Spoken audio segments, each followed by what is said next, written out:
No tribunal da genética, um réu está prestes a ser julgado. Seu nome, gene da hemofilia. Acusado de causar uma condição hereditária séria. Ele alega: não escolhi ser assim. Mas a ciência terá a palavra final. Em um tribunal diferente de todos os outros, o réu não é humano. Ele está escondido nos nossos genes e pode atravessar gerações silenciosamente. Hoje, o gene da hemofilia será julgado. Ele é culpado ou apenas mal compreendido pela genética? Bem-vindos ao Tribunal Genético. Hoje vocês vão acompanhar o julgamento de um gene muito polêmico, o gene da hemofilia, e ele está sendo acusado por causar uma doença grave que afeta mais homens do que mulheres. Mas por que isso acontece? Vamos entender melhor como funcionam os genes ligados ao sexo. Nosso DNA, ele carrega informações genéticas em estruturas chamadas cromossomos. Temos 46 cromossomos e 2 são chamados de cromossomos sexuais, o X e o Y. As mulheres possuem 2 cromossomos X, já os homens possuem um X e um Y. E alguns genes importantes estão localizados no cromossomo X. E é aí que começa a nossa história. Declaro aberta a sessão do Tribunal Genético. Hoje iremos falar sobre o gene da hemofilia, localizado no cromossomo X. Acusado de causar uma doença hereditária que afeta principalmente os homens, que entrem os representantes.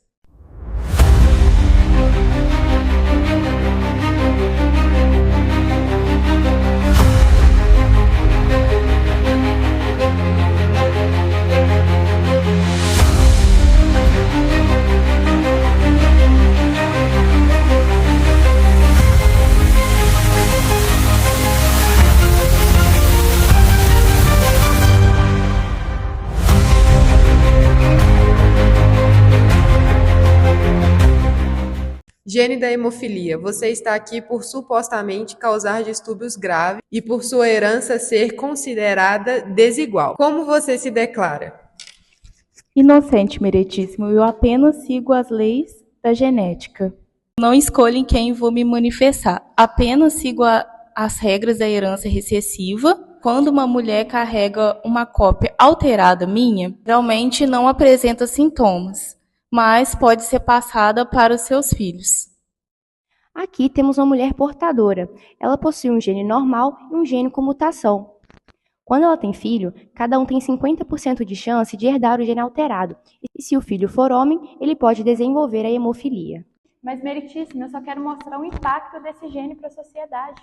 Homens com hemofilia têm sangramentos frequentes e hemorragias e não conseguem coagular o sangue normalmente. Isso afeta a qualidade de vida deles e pode levar até a morte. Isso é gravíssimo. Isso mostra como o conhecimento genético é fundamental para o diagnóstico precoce e o aconselhamento genético das famílias. A hemofilia é um exemplo de doença recessiva ligada ao X. As doenças também seguem esse padrão, como o daltonismo e a albinose ocular. Os homens têm apenas um cromossomo X. Se ele estiver alterado, não existe um segundo X para compensar. Por isso, ele manifesta a doença. É como uma lâmpada com defeito. Se você só tem uma, ela apaga. As mulheres têm 2 lâmpadas. Mesmo que uma queime, a outra funcione. Gene da hemofilia, é verdade que você é silencioso nas mulheres? Sim, meritíssimo.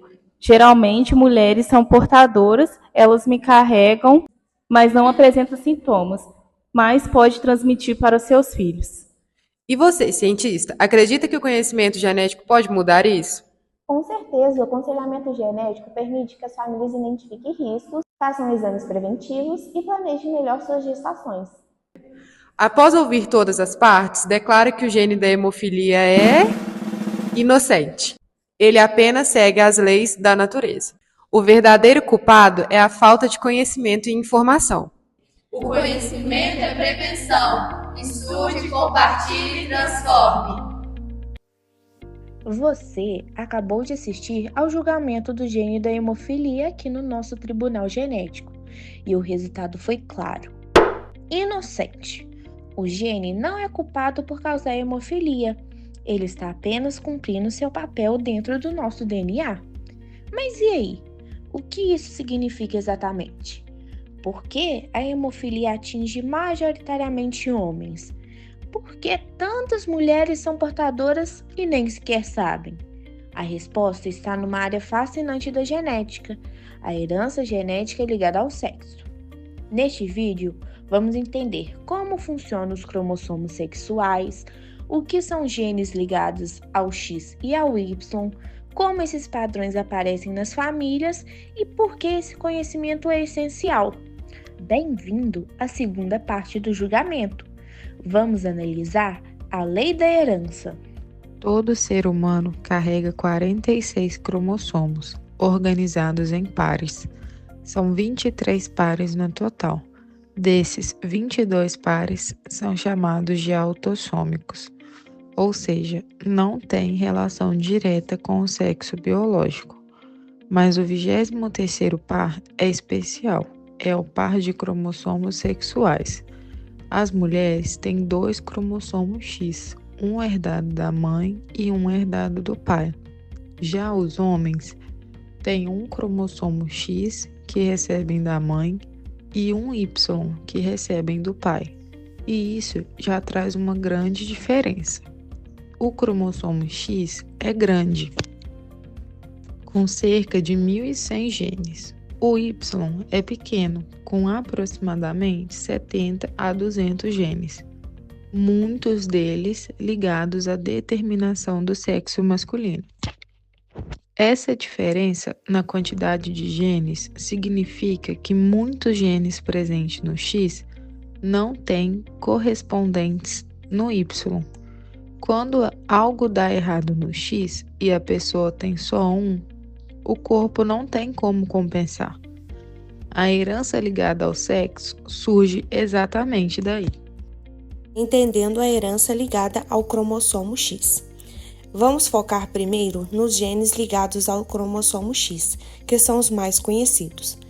Quando um gene no cromossomo X sofre uma mutação e essa mutação causa uma doença, dizemos que essa é uma condição genética ligada ao X. Se o gene mutado for recessivo, ele só vai causar sintomas se não houver nenhum gene saudável para compensar. Agora pense. Uma mulher tem 2 cromossomos X.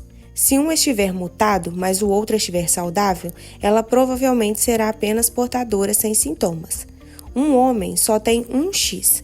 Se ele estiver mutado, não há backup. O gene defeituoso será expresso e ele terá a doença. Por isso, doenças ligadas ao X atingem mais homens do que mulheres.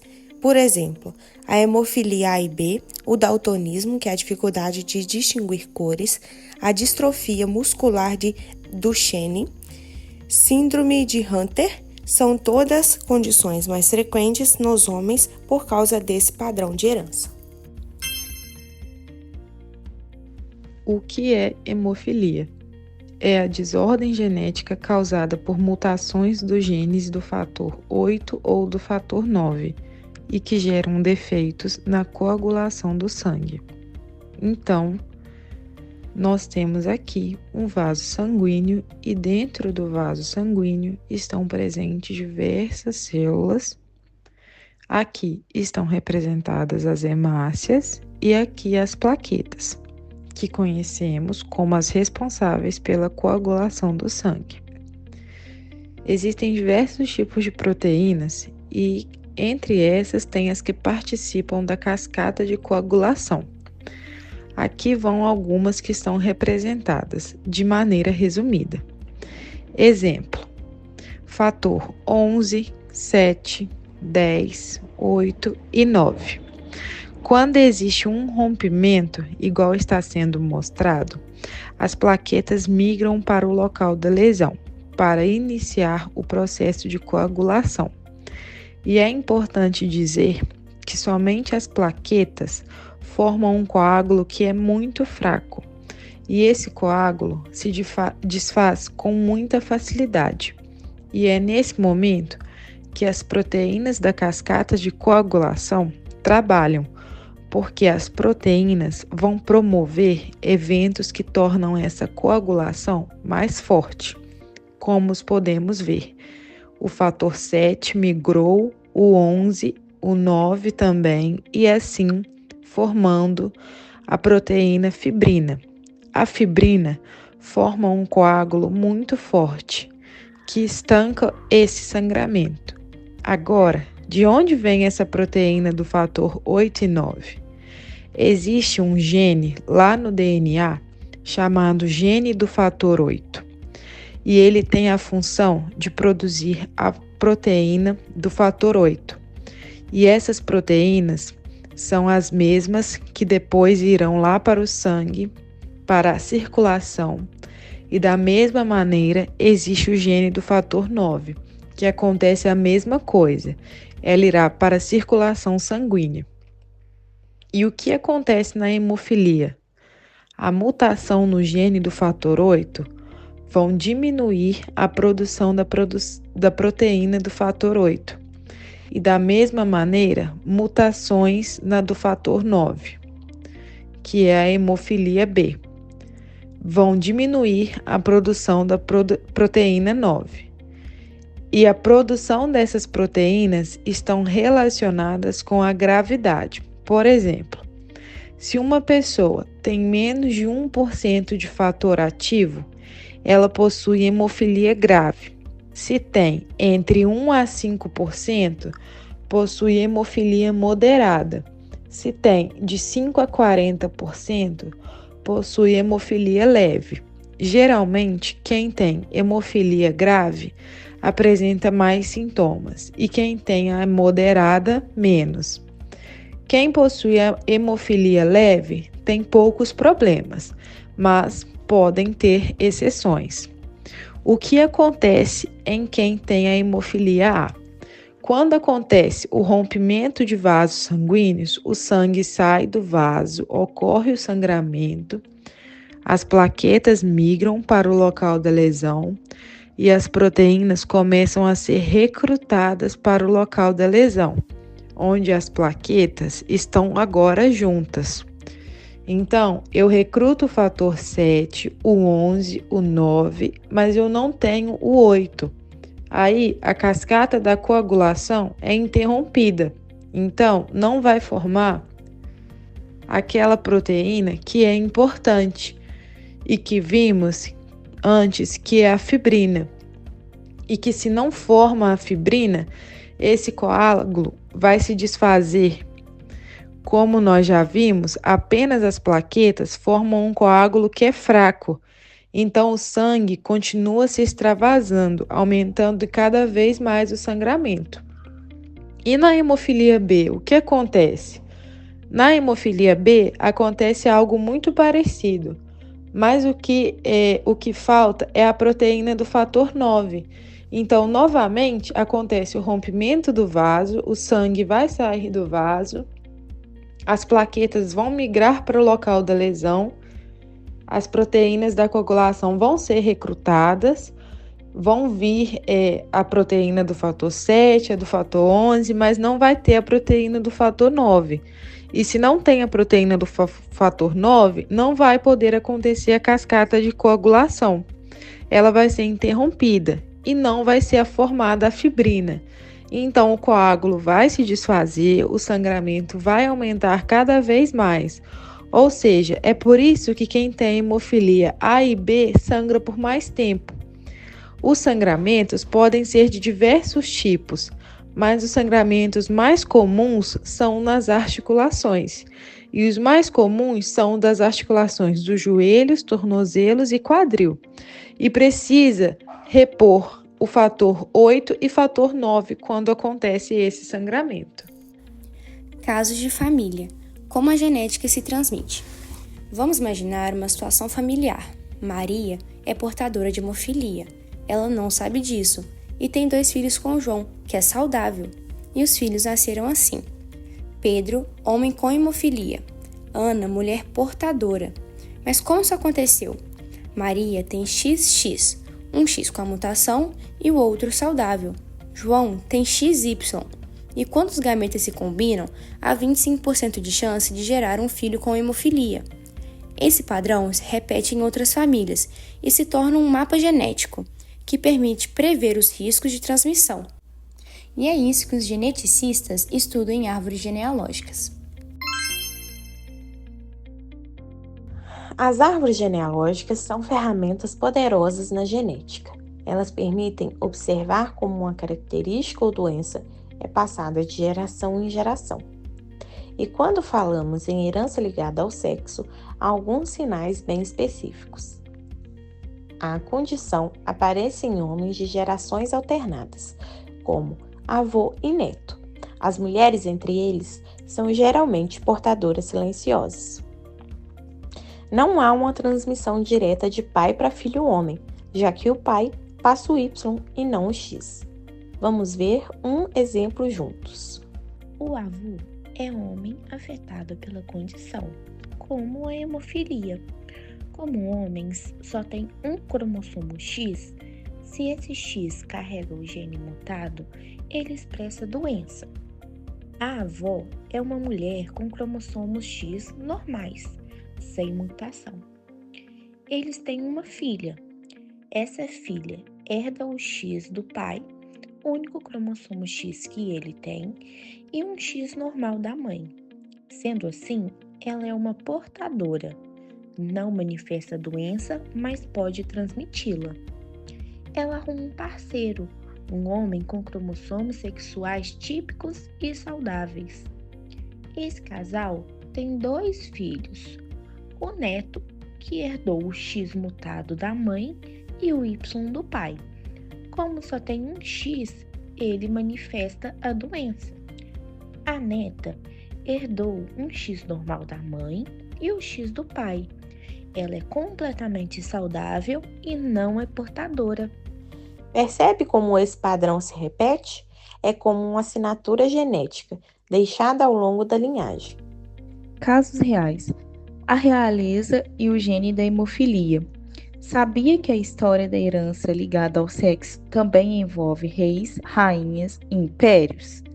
A rainha Vitória de Inglaterra era portadora de hemofilia e passou o gene a vários descendentes. Esse gene espalhou-se pelos casamentos reais para a Ásia, Espanha e Alemanha. O cesarevich Alex Romano, filho do último César da Rússia, era hemofílico. A sua doença teve um papel importante na política e até no fim da monarquia russa. Um exemplo claro de como a genética não influencia apenas a saúde, mas também a história.